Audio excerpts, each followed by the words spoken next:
নির্বাচন কমিশনের সাংবিধানিক ম্যান্ডেট, কনস্টিটিউশনাল ম্যান্ডেট হচ্ছে দুইটা, একটা জাতীয় সংসদ সদস্য নির্বাচনে জাতীয় আর হচ্ছে রাষ্ট্রপতি নির্বাচন। জাতীয় সংসদের নির্বাচন অনুষ্ঠিত হয়েছে, নির্বাচন কমিশন কনস্টিটিউশনাল এটার দায়িত্ব পাবে। সংসদ সদস্যদের শপথ গ্রহণ অনুষ্ঠিত হবে ইনশাআল্লাহ আগামীকাল সকাল 10টায়।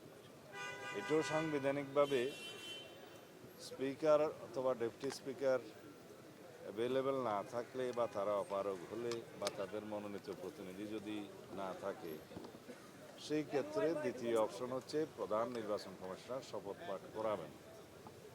সেই হিসেবে আগামীকালকে সকাল 10টায় জাতীয় সংসদের নির্বাচিত সদস্যদের শপথ গ্রহণ অনুষ্ঠিত হবে। এইটা প্রধান নির্বাচন কমিশনের সাংবিধানিক এখতিয়ার আছে। এর বাইরে কি বললেন সংবিধান সংস্কার পরিষদ, এটা যদি কনস্টিটিউশনে ধারণ করা হয়, সেই মর্মে অ্যামেন্ডমেন্ট হয় এবং সেই শপথ পরিচালনার জন্য সংবিধানের তৃতীয় তফসিলে ফরম হয়, কে শপথ পাঠ করাবেন সেটা নির্ধারিত হয়। এতগুলো হয়ের পরে তারপরে হলে হতে পারে। আগামীকাল পর্যন্ত অপেক্ষা করা যাবে না। আরেকটা বিষয় হলো বিরোধী দল ছায়া সংসদ করছে, এই বিষয়টি কিভাবে দেখছেন? বিরোধী দল ছায়া সংসদ করার এই সংস্কৃতি উন্নত বিশ্বে আছে, যদি তা করে সেটাকে স্বাগতম জানাই।